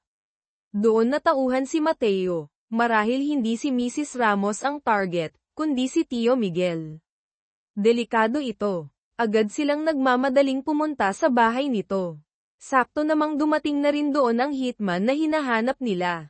Si Tio Miguel, hindi makatulog, ay nakarinig ng ingay at kinabahang bumangon. Pagdating ni Mateo kasama ang mga pulis, wala na si Tio Miguel. Ginamit ni Doña Elena ang impluwensya niya sa matataas na opisyal ng paiskalya. Dahil dito, biglang inutusan ng superior si Mateo na itigil ang investigasyon sa helicopter crash. Kahit anong protesta niya, binalewala lang siya. Kinabukasan, nagpatawag ng press conference ang opisina. Inanunsyo nilang si Mrs. Ramos ang may kagagawan ng crash, ginawa raw ito para makuha ang insurance ng asawa. Walang kinalaman dito ang Synergy Corp. Si Mrs. Ramos lang ang salarin. Ganoon kabilis isinara ang kaso. Ang mga reporter, alam na may mali, ay walang tigil sa pagtatanong, ngunit puro iwas lang ang sagot. Labis na ikinagalit ng investigation team ang biglaang pangyayari, lalo na si Mateo. Hindi niya ito palalampasin. Nalaman din ni Sofia na nawawala ang kanyang tiyuhin, Tio Miguel. Bukod pa rito, sinabi ng kasamahan niya na itinuro ni Mrs. Ramos si Tio Miguel bilang nag-udyok sa kanya. Nahulaan ni Sofia na may kinalaman ang ina niya sa pagkawala nito. Mabilis siyang umuwi para kumprontahin ang ina. Ngunit itinanggi lahat ni Doña Elena, hinamon pa siyang maglabas ng ebidensya. Gayunpaman, narinig ni Isabela, Duca, ang biyenan na kinakausap ang sarili kagabi. Sinabi nitong hindi maingat si Tio Miguel. Bakit niya hinanap ang sariling katapusan? Natakot si Isabela na baka siya na ang isunod. Sinuri ng mga pulis ang mga CCTV footage mula sa mga gusali sa paligid noong gabing mamatay si Marco, Minho. Aksidente nilang nakita ang isang drone na lumilipad malapit sa Synergy Corp building noong mga oras na iyon. Naalala ng isang kasamahan na nabangga niya ang isang kahon ng drone equipment sa isang dating operasyon. Ang drone ay pag-aari ng isang paparazzi na nakakulong na. Hulog ng langit. Nang makuha nila ang memory card, nakita nila ang isang napakahalagang video. Noong gabing iyon, nasa crime scene din si Catalina. Ang mas mahalaga, hawak niya ang murder weapon, box cutter, at nakatutok kay Marco. Nang makita ni Mateo ang video, nanigas siya, nablangko ang isip. Agad kumilos ang mga kasamahan para arestuhin si Catalina. Papunta na siya sa NAIA. Pagdating doon, nakita niya si Mateo na naghihintay, may komplikadong emosyon sa mga mata. Bago pa siya makapag-react, napaligiran na siya ng mga pulis. Maya-maya, nilapitan siya ng kasamahan ni Mateo at pinusesan. Nakita ni Mateo ang kalagayan ng minamahal, durog ang puso ngunit walang magawa. Malinaw ang ebidensya. Nasabi na lang niyang makipagtulungan siya sa investigasyon, itinatago ang sariling sakit. Nalaman din ni Doña Elena ang pagkaaresto kay Catalina. Sa interrogation room, alam ni Mateo na may itinatagong dahilan si Catalina tungkol sa gabing pumunta ito sa bahay niya. Ngunit sinabi niyang poprotektahan niya ito anuman ang mangyari, basta't sabihin niya ang lahat tungkol sa gabi ng krimen. Sa pagkakataong ito, ayaw nang idamay pa ni Catalina si Mateo. Masakit man, sinabi niyang, hindi kita kailanman minahal. Kailangan ko lang ng masasandalan noon. Alam ni Mateo na nagsisinungaling lang ito para ilayo siya sa gulo. Ngunit nanumpa siyang hahanapin niya ang katotohanan. Magdamag hindi natulog si Mateo, pinag-aralan muli ang lahat ng detalye, gustong makahanap ng ebidensya para mapawalang sala si Catalina. Ngunit ang superior niya, gustong sumikat, ay nagpatawag agad ng press conference kinaumagahan. Ang balitang si Catalina ang sospek sa pagpatay sa asawa ay kumalat na parang apoy. Nagkagulo ang mga reporter sa harap ng paiskalya. Naging national headline ito. Si Antonio, sekretarya ni Marco, nang malaman ang balita, ay labis na nag-alala dahil naghihintay ang asawa niya kay Catalina para sa operasyon. Hindi pinalampas ni Doña Elena ang pagkakataon. Agad siyang tumawag sa matataas na opisyal, ginamit ang impluwensya para hilingin na patawan ng mabigat na parusa si Catalina. Umarte siyang nagdadalamhating ina, hindi raw niya matanggap ang sinapit ng anak, gusto niyang maparusahan agad ang salarin. Magaling siyang umarte. Kung hindi siya naging asawa ng chairman, baka sikat na siyang aktres. Kung makukulong si Catalina, wala nang hadlang kay Ricardo niya. Ngunit si Ricardo, sa kabaligtaran, ay naniniwalang inosente si Catalina. Si Isabela ay walang pinapanigan, ngunit para ayusin ang relasyon nila ni Ricardo, at marahil para protektahan ang sarili, sinabi niya rito ang kainahinalang kilos ni Doña Elena bago mawala si Tio Miguel. Ipinahiwatig niyang hindi malayong may kinalaman ang biyenan dito. At kung nagawa iyon ni Doña Elena sa sariling kapatid, posible ring nagawa niya iyon kay Marco. Gusto ni Isabela na gamitin si Ricardo laban sa biyenan. Sa susunod na interogasyon, pumasok si Mateo, naglatag ng mga ebidensya para tulungan si Catalina. Nalaman niyang kumuha si Catalina ng abogado para sa annulment, divorce. Malinaw na iyon ang pakay niya nang pumunta sa opisina. Ngunit ipinakita rin niya ang mga medical record ng pambubugbog ni Marco kay Catalina, ebidensya ng domestic violence. Sinusubukan ni Mateo na palabasin na self-defense ang ginawa ni Catalina nang atakihin siya habang tinatalakay ang annulment. Sa huli, sinubukan niyang iguhit ang kwento pabor sa kanya, dahil sa problemadong pagsasama, dinala ni Catalina ang annulment papers kay Marco. Hindi ito pumayag, kaya sinaktan siya. Ang paghawak niya ng kutsilyo ay pagtatanggol lang sa sarili ng mock honor. Kahit anong pagtatanggol ni Mateo, nanatiling tahimik si Catalina, hindi umaamin, hindi tumatanggi. Dahil dito, walang nagawa ang paiskalya kundi mag-issue ng formal na arrest warrant. Malungkot na nagmaneho si Mateo pauwi. Ngunit pagdating sa harap ng condominium building niya, natagpuan niya ang isang karumal-dumal na krimen. Bumaba siya, lumapit, at nanlumo nang makitang ang biktima ay walang iba kundi si Mang Ben, Ricky. Sa huli, hindi siya nakaligtas sa kamay ni Doña Elena. Lumalabas na nakipagkasundo si Mang Ben kay Doña Elena sa lugar ng palitan ng pera at ebidensya. Ngunit pagdating doon, tinambangan siya ng mga tauhan nito. Na-corner siya, tumakbo sa isang pampublikong banyo. Hindi niya alam, naghihintay na pala doon ang hitman, na nagpanggap na pulis. Nang mamukhaan niya ito, huli na. Masamang kapalaran ang mapunta sa kamay nito. Ngunit milagrong nakatakas si Mang Ben at agad tinawagan si Mateo, sinabing magkita sila agad, sasabihin niya ang buong katotohanan tungkol sa pumatay sa ama niya. Ngunit, sa mga sandaling iyon, si Mateo ay nasa huling interogasyon ni Catalina. Kung mananahimik pa rin ito, tuluyan na siyang makukulong. Namili si Mateo sa pagitan ng kaso ng kanyang ama at ng babaeng mahal niya. Pinili ng puso niya si Catalina, ang babaeng gusto niyang protektahan ngayon. Kaya hindi niya nasagot ang tawag ni Mang Ben, na wala ang pinakamahalagang testigo sa kaso ng kanyang ama. Masyadong naging kampante si Mang Ben, hindi niya inakala ang kalupitan ni Doña Elena. Hindi siya papayag na makontrol nito. Alam niyang malapit na ang katapusan, kaya bago siya tuluyang mapatay, sinubukan niyang iwan ang huling ebidensya. Nahanap niya ang cellphone niya, nag-record ng huling mensahe, at inilagay ito sa mailbox ni Mateo bago siya tuluyang bumagsak. Sa recording, sinabi ni Mang Ben kay Mateo na siya ang dating driver ni Don Ricardo. Matapos patayin ang ama ni Mateo, Mang Jose, inutusan siya ni Don Ricardo na ayusin ang crime scene, palabas ang aksidente ito. Ngunit itinago niya ang murder weapon at ginamit itong pang-blackmail kay Don Ricardo. Nakakuha siya ng malaking pera kapalit ng pag-alis sa bansa habang buhay. Hindi siya bumalik sa loob ng 30 taon. At ang tunay na pumatay sa ama niya ay si Doña Elena. Nang malaman ni Mateo ang buong masakit at malupit na katotohanan, nag-apoy siya sa galit. Agad siyang nagtungo sa mansyon ng Say de Leon para harapin si Doña Elena. Bakit niyo pinatay ang tatay ko noon? Si Doña Elena, takot na takot, dahil ngayon niya lang nalaman na anak pala siya ni Mang Jose. Nanginginig siyang umamin na siya nga ang kumitil sa buhay ng ama niya. Pero kung hindi ko sasabihin ang dahilan, mananatili itong lihim magpakailanman.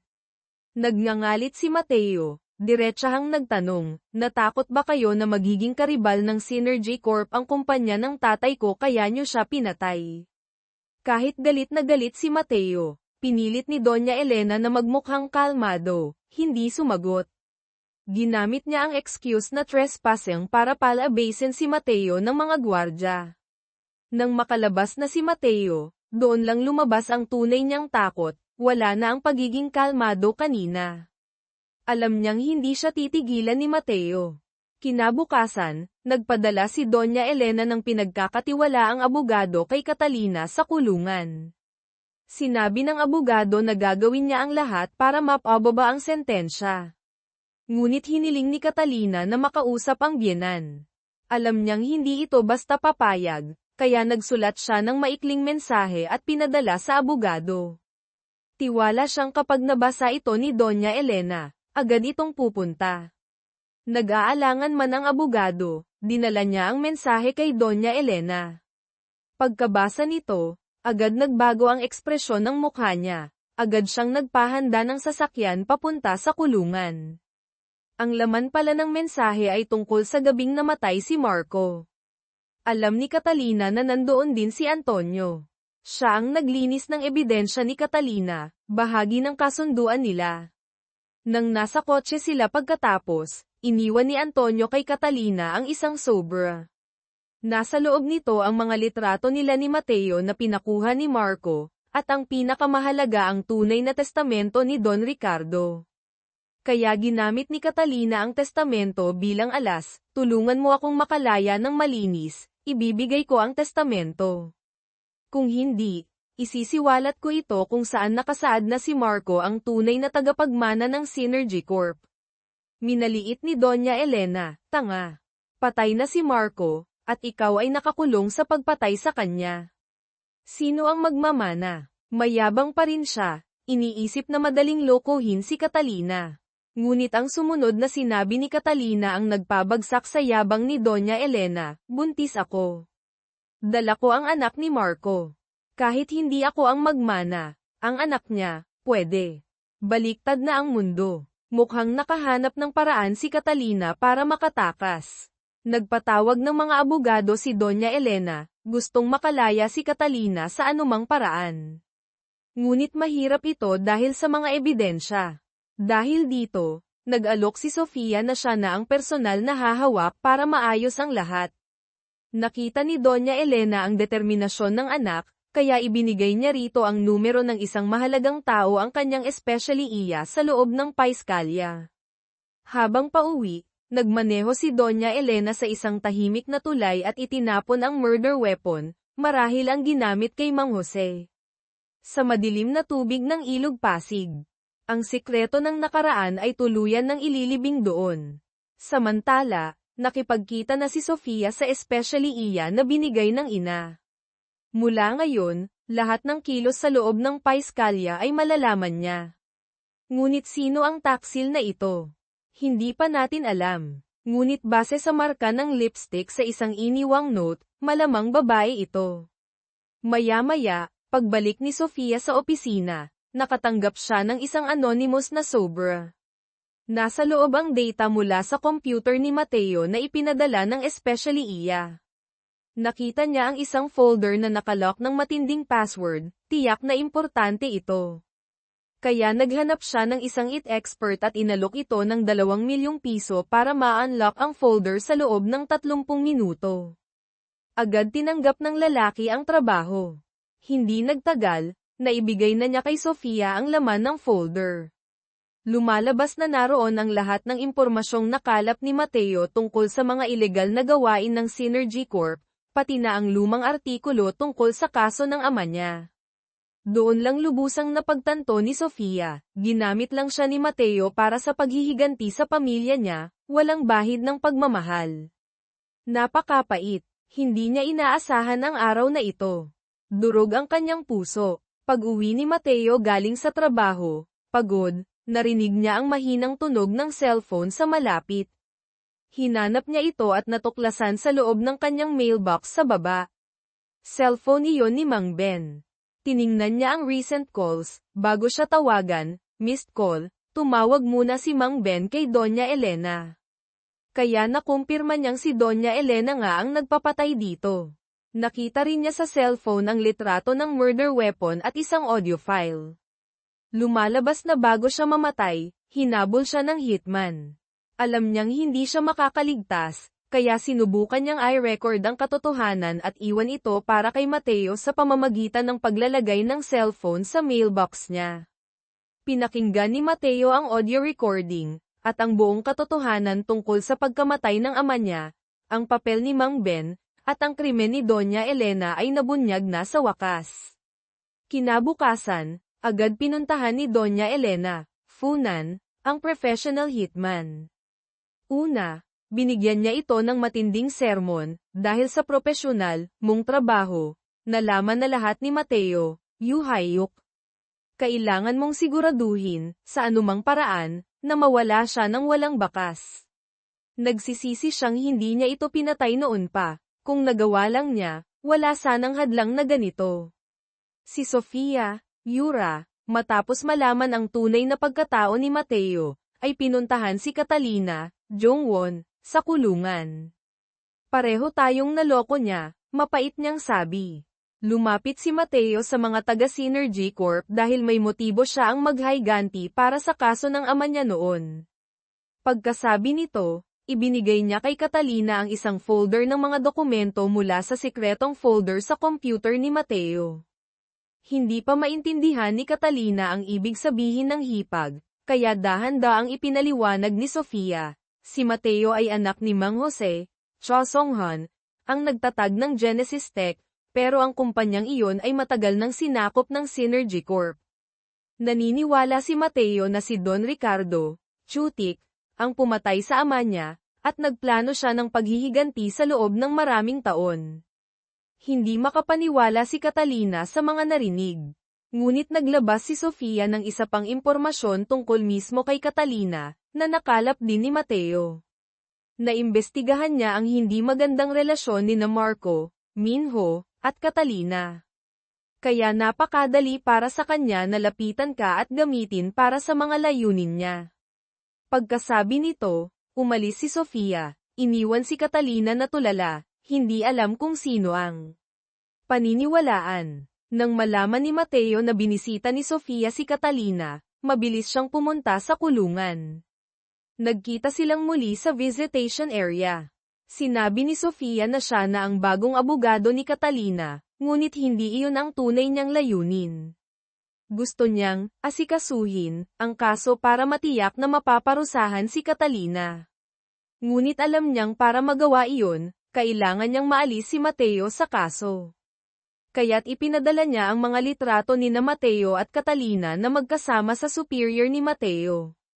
Hindi na kailangang sabihin, isang paiskal na nag-iimbestiga at isang pangunahing sospek kung may relasyon sila, hindi maaaring maging patas ang paghawak sa kaso. Ginamit niya ito para puwersahin ang superior na tanggalin si Mateo sa paiskalya. Walang nagawa ang hepe kundi bigyan si Mateo ng indefinite sick leave, na nangangahulugang hindi na siya pwedeng makialam sa kaso ni Marco. Walang ibang pagpipilian, inayos ni Mateo ang kanyang mga gamit para umalis sa opisina. Pagdating niya sa pinto, Nakita niya si Sofia na nakatayo roon, may mapanuyang ngiti na nagsasabing alam ni Mateo kung ano ang binabalak nito. Nagmamadaling bumalik si Mateo sa visitation room para makausap si Catalina sa huling pagkakataon bago magkabisa ang kautusan. Binalaan niya ito tungkol sa plano ni Sofia. Ang totoo, gusto kanyang aipakulong. Ngunit sa mga sandaling iyon, isa lang ang nasa isip ni Catalina, totoo bang ginamit mo lang ako? Tama bang naging kasangkapan lang ako para sa paghihiganti mo? Lubos na nagulat si Mateo na alam na ito ng babaeng mahal niya. Napaamin na lang siya, noong una, oo, may motibo ako sa paglapit. Pero ngayon, totoo ang nararamdaman ko para sa'yo. Ngunit huli na, hindi na naniwala si Catalina. Sumigaw siya, pinalayas si Mateo. Sa huli, naramdaman niyang naging tanga siya kaya nagamit siya ng hindi namamalayan. Inilipat si Catalina sa regular na detention facility. Gustong dumalaw ni Mateo ngunit tahasan siyang tinanggihan. Wala na siyang paraan para protektahan si Catalina mula kay Sofia. Kaya't ang tanging naisip niyang paraan ay ang lumapit kay Doña Elena. Lumuhad si Mateo sa harap nito, nagmamakaawang iligtas si Catalina. Kung magiging ligtas siya, hinding-hindi ko nauungkatin pa ang tungkol sa tatay ko. Nagulat si Doña Elena nang makitang dahil kay Catalina, handang isuko ni Mateo ang katotohanang hinanap niya ng napakatagal. Ganoon na pala kalalim ang pagmamahalan niyo, mapanuyang sabi niya. Dahil sa kanya, kaya mong kalimutan ang paghihiganti. Ngunit, tinanggihan niya ang pakiusap ni Mateo. Ako mismo ang magsasabi sa iyo ng katotohanan tungkol sa kaso ni Mang Jose. Lumalabas na noon pa man, si Mang Jose at si Doña Elena, noong bata pa, ay may lihim at bawal na pag-iibigan. Nagmahalan sila kahit pareho na silang may pamilya. Gusto nilang magkasama, nangakong iiwan ang lahat para magtanan. Ngunit alam ni Doña Elena na si Mang Jose ay makapamilya, hindi nito kayang iwan ang asawa at anak. Kaya nagdala siya ng patalim, kung hindi ito sisipot, siya na mismo ang wawakasan ang buhay niya. Ngunit dumating si Mang Jose. Subalit hindi para sumama sa kanya, kundi para magpaalam, hindi raw niya kayang talikuran ang pamilya niya. Kahit handa na si Doña Elena sa posibilidad na ito, hindi niya matanggap ang katotohanan. Sa tindi ng selos at sakit, hindi niya nakontrol ang sarili at nasaksak niya ito. Si Mang Ben, Ricky, na pinagkakatiwalaan noon ni Don Ricardo, ang tumulong sa kanyang pagtakpan ang krimen, ngunit hindi niya inaasahan na itatago nito ang ebidensya at babalik para mangikil. Ito pala ang malagim na katotohanang hinabol ni Mateo ng maraming taon.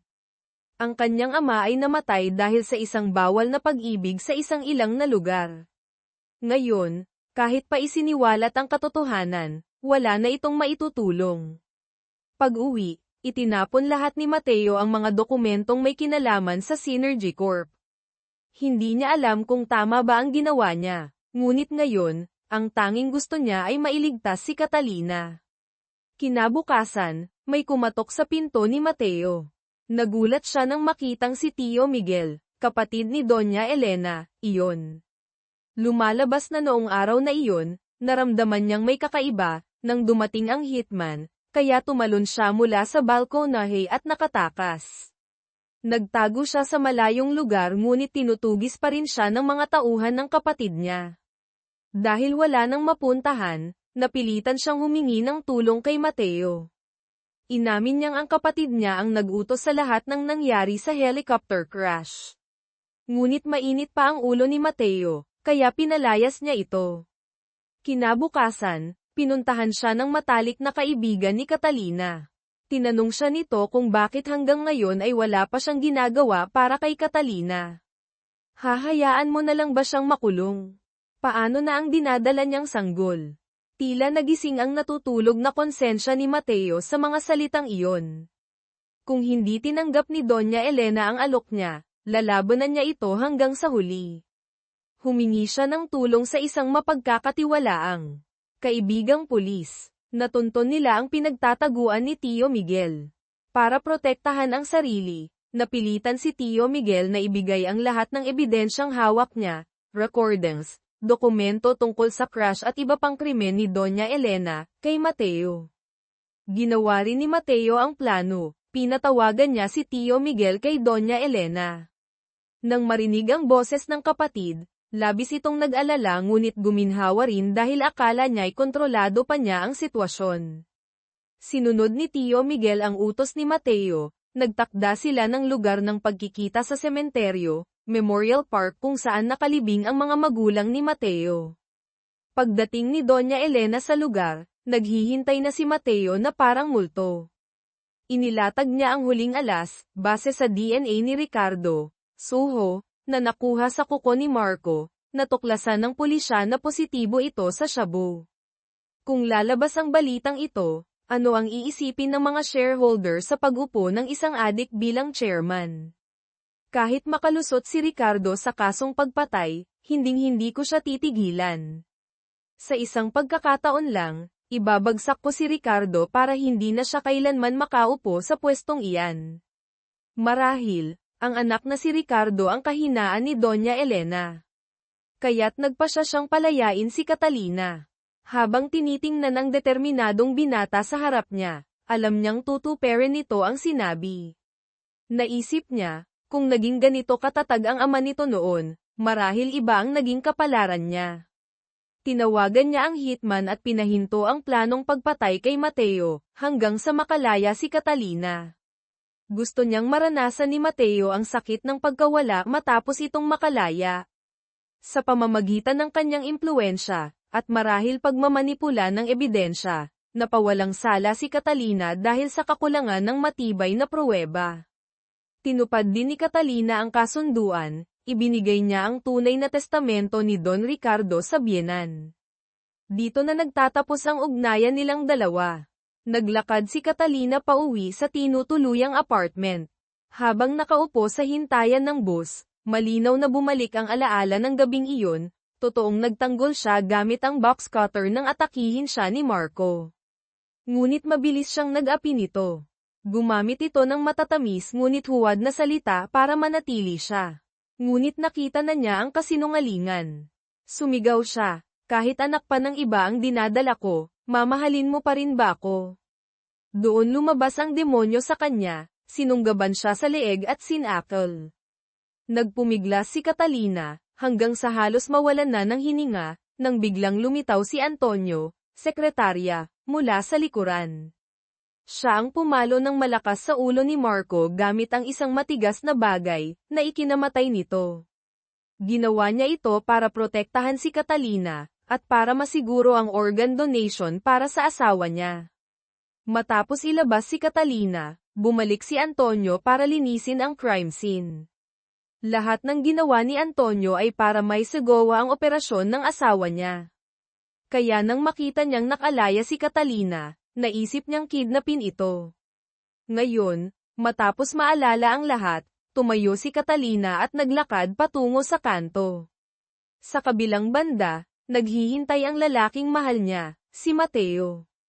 Umilo ang berdeng ilaw para sa tawiran, naglakad sila papalapit sa isa't isa, nang biglang may humarurot na van.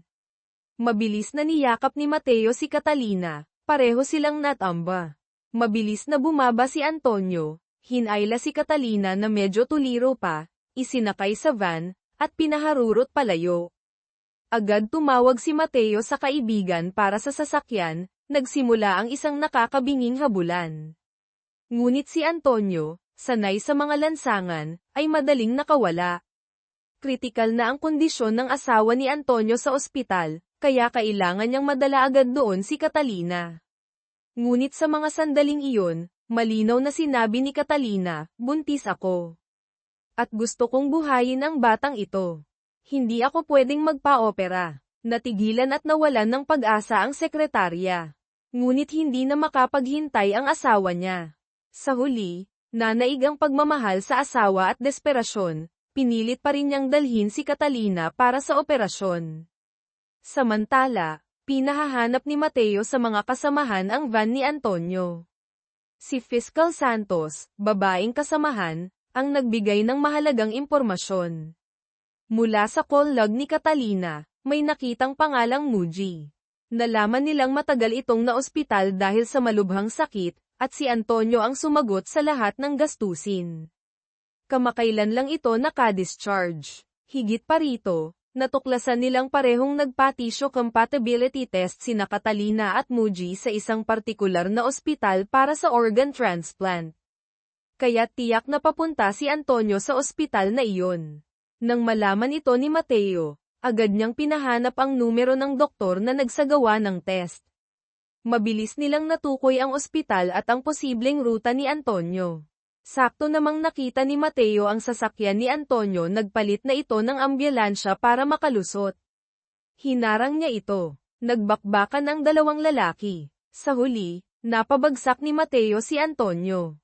Akala niya'y ligtas na si Catalina, ngunit bigla silang inatake ng isang grupo mula sa likuran at parehong nawalan ng malay. Ang hitman pala ni Doña Elena ay nakasunod lang sa kanila, naghihintay ng tamang pagkakataon para tapusin silang dalawa. Pagkagising ni Mateo, nakatali siya sa isang abandonadong bodega. Nagpumiglas siya. Isang lalaki ang nagdala ng TV. Sa screen, nakita niya si Catalina, nakatali at nakakulong sa isang bakal na hawla. Nadurog ang puso ni Mateo ngunit wala siyang magawa. Nalaman ni Sofia na kinidnap si Catalina, agad niyang pinaghinalaan ang ina. Galit siyang kinumpronta ito. Hindi direktang umamin si Doña Elena, ngunit ipinahiwatig niyang gusto niya itong mangyari. Sinubukang pigilan ni Sofia ang ina, ngunit hindi ito nakinig, pinalayas pa siya. Nag-isip si Sofia, at sa huli, nagpasya siyang tumawag sa pulis. Ngunit inagaw ni Antonio, pinalaya o hindi pa nahuhuli, ang telepono at ikinulong siya sa isang kwarto para hindi makagulo sa board meeting kinabukasan. Nag-aalala para kay Catalina, sinamantala ni Mateo ang paglingat ng bantay, nakuha ang isang card mula sa pataka, o isang piraso ng metal, at pinutol ang tali. Pagpasok ng bantay, mabilis niya itong inatake. Lumaban din ang bantay ngunit natalo siya ni Mateo. Nahulaan ni Mateo na dinala si Catalina sa dating pinagkulungan kay Mrs. Ramos. Tumawag siya sa mga kasamahan para humingi ng tulong, gamit ang telepono ng bantay, habang siya ay agad na nagtungo roon. Doon, muli niyang hinarap ang walang-awang hitman. Sa pagkakataong ito, dahil sa galit at pag-aalala para kay Catalina, nagawa niyang talunin ito sa isang matinding labanan. Mabilis niyang pinuntahan si Catalina. Ngunit dahil sa pagod at takot, nawalan ito ng malay. Mabuti na lang at naisugod niya ito agad sa ospital, na iligtas ang buhay nilang mag-ina. Nahuli muli ang hitman, ngunit kahit anong tanong, hindi ito nagsasalita. Kahit alam na si Doña Elena ang utak, walang direktang ebidensya laban dito. Sa araw ng eleksyon para sa bagong chairman ng Synergy Corp, taliwas sa inaasahan ni Doña Elena, kakaunti ang bumoto pabor kay Ricardo. Nagalit si Doña Elena at kinumpronta ang mga board member. Si Ricardo ang nagsalita, siya pala ang nagsabi sa kanila na huwag siyang iboto. Lihim siyang nakipagpulong sa kanila, inaming hindi siya karapat-dapat, at hiniling na iboto ang mas may kakayahan para sa ikabubuti ng kumpanya. Bukod pa rito, inilipat niya ang lahat ng kanyang shares sa taong iyon, walang iba kundi ang kapatid niyang si Sofia. Kaya't dahil sa suporta ng mga shareholder at sa mayor yang boto, si Sofia ang nahalal na bagong chairwoman ng Synergy Corp. Hindi matanggap ni Doña Elena ang pagkatalo. Habang nag-iisa sa opisina, dumating si Isabela para mang-asar. Dala niya ang alak para magdiwang. Sinabi pa niyang aalis sila ni Ricardo. Magiging masaya sila, habang si Doña Elena ay maiiwang mag-isa sa malaking bahay. Nawala sa sarili si Doña Elena sa galit. Kinuha niya ang bote ng alak at ipinukpok ng malakas sa ulo ni Isabela. Bumagsak ito sa sahig. Lumabas si Doña Elena na tuliro. Sakto namang dumating si Ricardo. Nakita niya ang ina, niyakap ito, humingi ng tawad, at sinabing sana'y maging masaya na sila. Hinaplos ni Doña Elena ang mukha ng anak, sinabing, huli na ang lahat. Napansin ni Ricardo ang dugo sa kamay ng ina. Kinabahan siya, Tumakbo papasok sa opisina at nakita ang asawang nakahandusay, wala ng buhay. Napahagulgol si Ricardo. Sakto namang dumating si Mateo kasama ang mga pulis para arestuhin si Doña Elena sa salang pagpatay. Sa wakas, mananagot na ang babaeng ito sa kanyang mga krimen. Ngunit, ang hitman ay misteryosong nawala mula sa ospital. Kung walang testigo, mahihirapang idiin si Doña Elena sa mga naunang kaso. Si Antonio, matapos mamatayan ng asawa, ay inaresto dahil sa pagpatay kay Marco. Pagkatapos ng lahat, nagpa siya si Catalina na lumayo para magsimula ng bagong buhay kasama ang anak. Alam ng kaibigan niyang hindi niya ito mapipigilan, kaya hinayaan na lang niya ito. Huling dumating si Mateo, nalaman niyang umalis na si Catalina, nagmamadaling pumunta sa airport ngunit hindi na niya ito naabutan. Makalipas ang 1 taon, naging abogado na si Mateo, tumutulong sa mga mahihirap. Si Sofia, bilang chairwoman, ay sinadyang pumunta sa isang hearing ni Mateo. Nakita niyang tulad pa rin ito ng dati inaantok bago magsimula, ngunit nagiging seryoso at magaling kapag nasa korte na. Nagkausap sila pagkatapos. Tinanong ni Sofia kung may balita na siya kay Catalina. Sa lungkot sa mukha ni Mateo, alam niyang wala pa. Nakapag-move on na si Sofia, hiniling niyang sana'y mahanap na ni Mateo si Catalina at maging masaya sila. Sa year-end party ng dating opisina ni Mateo, inanunsyo ng hepe ang promotion ni Fiscal Santos, babaeng kasamahan, ang especially iya pala. Si Sofia ang tumulong dito bilang pasasalamat. Si Ricardo naman ay bumalik sa pagpipinta. Binisita niya si Don Ricardo, na nanatiling may kapansanan sa pag-iisip. Dinalhan niya ito ng painting ng isang masayang pamilya na hindi kita ang mga mukha. Umaasang maalala nito ang masasayang araw. Binisita ni Mateo si Doña Elena sa kulungan. Mayabang pa rin ito, nagsasabing hindi pa tapos ang laban nila. Ngunit may huling pasabog si Mateo. Alam pala ni Don Ricardo ang kasamaan ni Marco noon pa man, kaya lihim niyang binago ang testamento pabor kay Ricardo bago pa ang aksidente. Ngayon lang nalaman ni Doña Elena na lahat ng pinaghirapan niyang masama ay walang kabuluhan. Napagtanto niyang karma ang lahat. Marahil habang buhay siyang magsisisi sa kulungan. Isang araw, nakatanggap ng mensahe ang kaibigan ni Catalina mula sa kanya, kasama ang isang litrato. Nasa Osaka, Japan pala siya kasama ang anak, at maayos na sila. Agad itong ibinalita kay Mateo. Hindi na nag-atubili si Mateo. Lumipad siya papuntang Osaka para hanapin ang babaeng mahal niya. Sa wakas, sa tabi ng isang ilog sa Osaka, nakita niya si Catalina na karga ang isang batang lalaki. Nagtama ang kanilang mga mata, puno ng emosyon. Lumipas na ang bagyo. Ngayon, handa na silang magsimula muli, na may pag-asa para sa isang masayang kinabukasan, magkasama hanggang sa pagtanda.